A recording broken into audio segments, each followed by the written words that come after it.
My dear new friends, my name is Eddie Jaco, and I'm standing in front of you today as survivor of the Holocaust and a witness of the most tragic times in the history of mankind. I was a proud young German. I thought this was the best civilization that could be given to a young man like me. How wrong I was. On the 9th of November 1938, I returned from boarding school where I had lived under a false name for 5 years because I was a Jew. I lived away from my family like an orphan, getting an education and under enormous pressure and fear that somebody could find out that I was not Walter Schleif, who I pretended to be. I was in great danger. On that fateful night, I had arrived home, but my family had gone in hiding, and I was alone. I went to bed with my dog close by. At 5 a.m. on the 10th of November, 1938, 10 Nazis broke down the door of our house. And what they did to me, I am ashamed to tell you. It was so bad that I believed, Eddie, you're going to die today. After they made me witness the demolishing of our 200-year-old house and murdering my beloved dog Lulu, who had tried to protect me. In front of my eyes, I lost my dignity, my freedom, and my faith in humanity. I lost everything I lived for.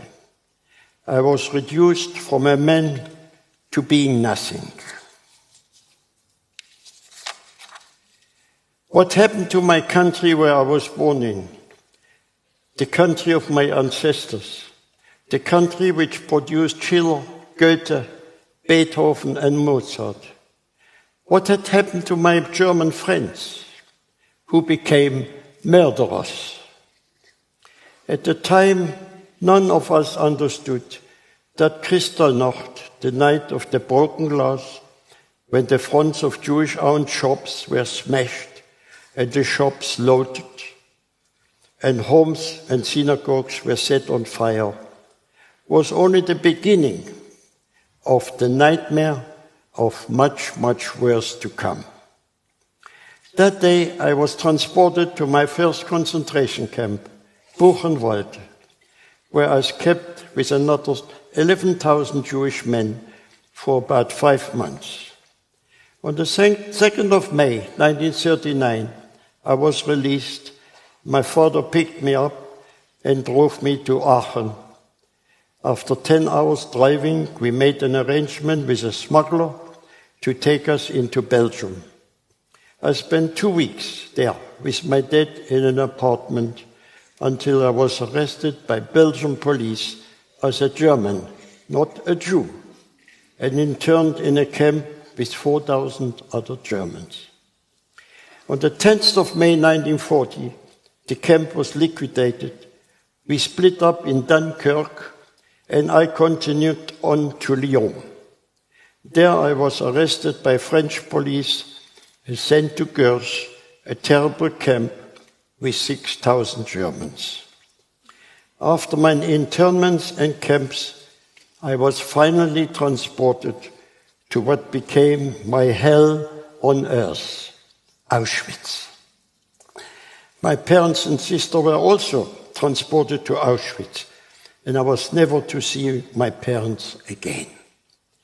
I did not have a chance to say goodbye to my beloved mother, and I have missed her every day of my life.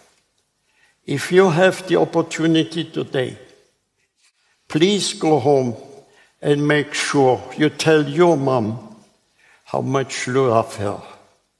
Please do this for your new friend, Eddie.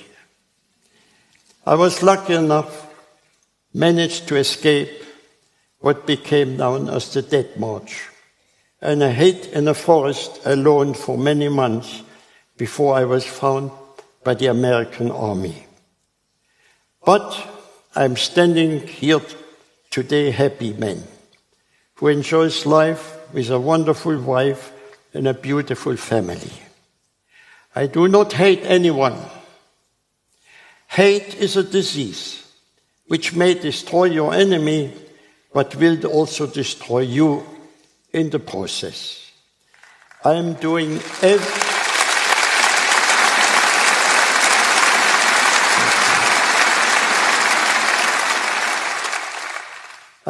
everything I can to make this world a better place for everyone. And I implore you all to do your best too. Let us ensure that this terrible tragedy, the worst in the history, may never happen again, and also will never ever be forgotten. After many years of hardship and hiding, on the 7th September 1945, after a long journey by train, I entered back into Belgium without any papers. Very shortly after that, I met and married my wife, Flor, to whom I have been married for 73 years.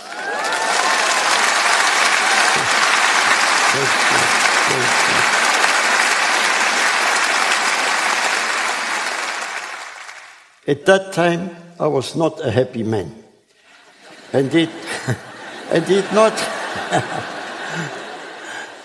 not enjoy being amongst people. That was until our first son, Michael, was born. At that time, my heart was healed and my happiness returned in abundance. I made a promise that from that day until the end of my life, I promised to be happy, smile, be polite, helpful, and kind. I also promised to never put my foot on German soil again. Today I stand in front of you, a man who has kept all those promises. My greatest happiness comes from my family, my wife, 2 sons, Michael and Andre, my many grandchildren and great-grandchildren, who all bring so much joy. Today I teach and share happiness with everyone I meet. Happiness does not fall from the sky. It's in your hands. If you're healthy and happy, you're a millionaire.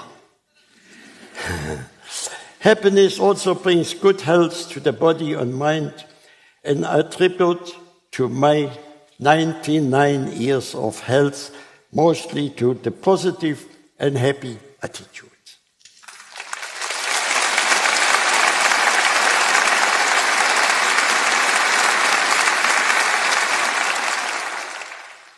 One flower is my garden. One good friend is my world. Young people today forget to stop. They're constantly running and don't know where they're running to. You should take time to be happy and enjoy life. There is a time to laugh and there's a time to cry. I see good things in life. Invite a friend or family member for a meal. Go for a walk. Tomorrow will come. But first, enjoy today.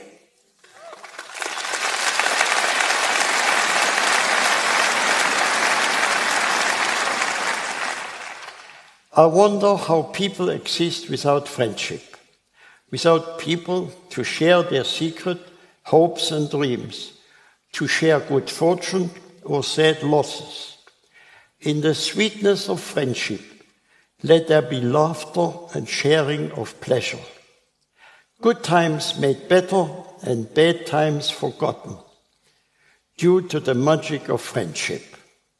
For me, when I wake up, I'm happy because it is another day to enjoy. When I remember that I should have died a miserable death, but instead I'm alive, So I am aimed to help people who are down. I was at the bottom of the pit, so if I can make one miserable person smile, I am happy.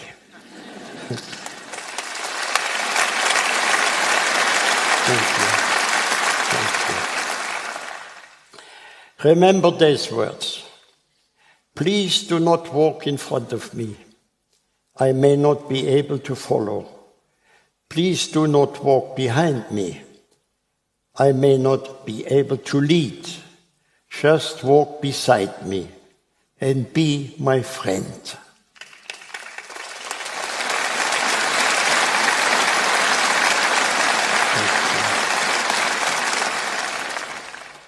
I will end my talk with a wish from my heart to all your hearts. May you always have lots of love to share, lots of good health to spare, and lots of good friends that care. Thank you for giving me the privilege of speaking to you today. Thank you.